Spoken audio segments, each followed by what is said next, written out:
We're back with another episode of The Saint's magic power is omnipotent. I mean, we only have one episode left of this anime season.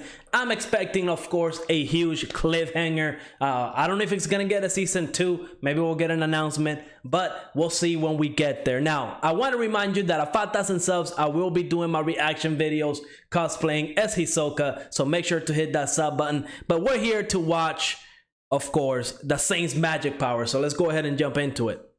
Oh, here we go. Of course it's gonna be. Of course the Grain Magus is gonna be excited about this. Oh, look at Ida. Why are they running like that? Oh, is he gonna take Ida with him? So she is gonna go to where Sei is. Why is she repeating all those names? Are those like the people that she care about? Oh, she's testing out the little the Saint's conjuring magic. Bro, we know it's Hawk. We know it's Hawk. Is she gonna test out making potions with the conjuring magic? All she has to do is think about Hawks. We know this. Come on now, Sei, you ain't fooling anybody. Look at her blushing. Look at her blushing. Of course. I'm wondering if this old lady, I mean, I forgot her name. I wonder if she's one of the descendants of the original, of the person that wrote the diary on how to use this type of magic with, you know, the power of love. Because why else would she have that diary, right? Did it work? Because I believe the last person to use this magic essentially brought, you know, a lot of life into this land. I have a feeling every single one of them is gonna work. She's not gonna do that. Come on now, she's not gonna do that. This guy is really straightforward. Come on now, she's not gonna leave Hawk's side. She's gonna be with him. She's ride or die with Hawks. That's why right there, because of that guy right in the background. Oh, yo, he's not very happy right now. Oh, I think he realized that's the Saint. I sense a little jealousy from Hawks. Oh, if they're going to the woods, you know it's going to go down. Which we already know what Sei can do. We know what Sei can do, but Ida is on her way. And I feel like this is where we're going to see Ida perform some crazy magic. She's flustered. She's flustered. Look at this. I'm surprised the Saint's conjuring ain't activating all over the place. It's probably something that Sei started, right? Yeah, I love how Sei is essentially changing, like, not just the world, right? Because she's OP, but, you know, she's made some great friendships before. And, you know, we know her past life wasn't something to look forward to, right? She was working all day, all night, getting home super late. So I'm glad that her life has definitely improved. I don't think Sei gives a crap about that. In fact, I'm surprised she's not really liking this guy that much, right? I mean, she probably doesn't mind him, but I feel like this is the only person that has treated her like an equal, you could say, right? Like he's not being all, you know, almighty with her or anything crazy like that. I'm telling you, this is where we're going to see Ida come in and absolutely do some crazy stuff. I'm expecting it. I got a feeling like, why is she so reluctant? I just wish that she would just kind of accept it, right? Like it's not that bad that she likes the guy, right? Like it's normal. Like maybe since he's like royalty and, you know, she comes from like Japan and maybe she feels, I mean, I just don't get it, right? But to me, I feel like she's definitely overreacting, and it could be a culture thing that I don't understand in Japan, right? That could be my ignorance, and that could be outshining here. Oh, yeah. See, he's already in jealousy mode. He's already in jealousy mode. So it's a love triangle over here. Oh, man, I didn't know Hawks was the jealous type. I gotta tell you, you can just taste the jealousy in the air with him. Here we go. Here we go. They did say the monsters out here are way more powerful. They're on the same wavelength. I think he realizes that he really doesn't have a chance with Sei. Wait till the monsters start coming out. Like, you don't notice that dark stuff in the tree? That's not normal, right? Is that like spider webs? We already know what's gonna happen, right? But I'm guessing they don't have a lot of mages here. Ida is gonna show up and she's gonna one-shot it. Now, I can't believe slimes are really that dangerous. That's like the first monster you encounter in RPGs. And I can already tell this episode is gonna be a huge cliffhanger. I can already smell it from a mile away.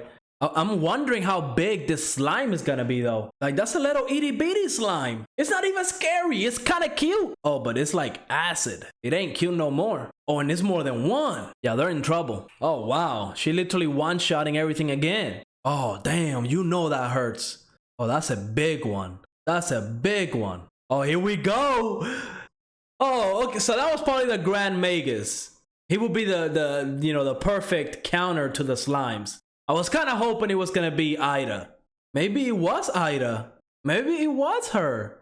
Was that her? Who was it? I need to know, who was it? Interesting. Episode 11 of the Saint's magic power is Omnipotent.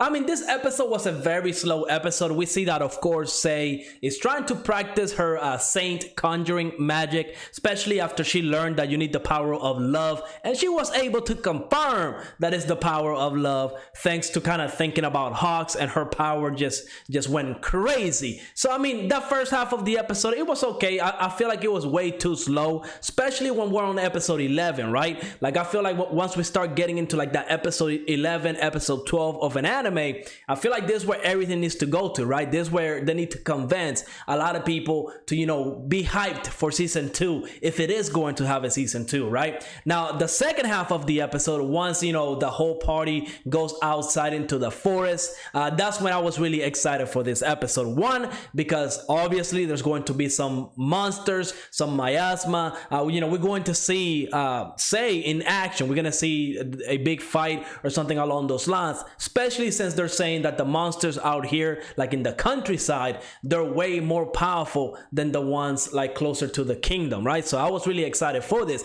Plus, on top of that, of course, Ida, right? We see that the Grand Magus, you know, he was really hyped that he was sent over to where Sei is because, you know, the monsters and all that stuff. Of course, Grand Magus, he's not going to pass up an opportunity to be close to Sei and her powers and stuff like that. And he noticed that Ida was around the corner and he decided to take her along with him. I think the Grand Magus, he realizes that Ida is at the very least a very powerful mage, that she has the potential to become a very powerful mage, because why would he have an interest in her as well? I'm pretty sure whenever he did the reading on Ida, he probably noticed that, you know, she probably has some abilities or some, you know, hidden magic power. Who knows? But I still do believe that Ida is going to be a very important part to this story. I do feel like she is a saint just as equally as Sei is a saint. But it just happens that, you know, Sei unlocked her abilities way sooner because maybe she wasn't, you know, being locked up in a room with the prince and stuff like that. So I feel like this scenario that they're building up right now is perfect for Sei. Now, the last little bit of the episode, I don't know who was casting that high level magic. I'm guessing it was the Grand Magus. Maybe it was Ida, because the way she was positioned, especially whenever that big tornado was casted, you know, it was right in front of her. So I'm guessing that it was Ida. I don't know, but more than likely it was probably the Grand Magus. But I feel like this whole thing right now, the whole expedition, that they're dealing with slimes, that, you know, only the thing that affects the slime is magic, and we know that Ida was already kind of said that she had some really strong magic abilities. So I feel like this whole scenario is essentially building up for Ida to have the spotlight. Maybe episode 12 is the final episode of the season. That's probably where we're going to see Ida maybe activate her saint abilities, like her saint conjuring magic. Maybe she feels like, you know, she wants to protect Sei or something along those lines, and she's gonna go absolutely crazy. We'll see when we get there, but I'm really excited because I love, again, a good underdog story, and Ida is that underdog, right? I mean, she was kind of like being locked up by the prince, and while I understand what the prince was doing, I feel like he could have done it in a better way. But I'm excited for episode 12 because I feel like Ida is definitely going to show up and she's definitely going to do some crazy stuff. But let me know in the comments what you thought of this episode, and make sure to subscribe because at 5,000 subs, I will be doing my reaction videos as Hisoka. So that's going to be fun and funny. So definitely hit that sub button. And like always, I will see you on the next episode.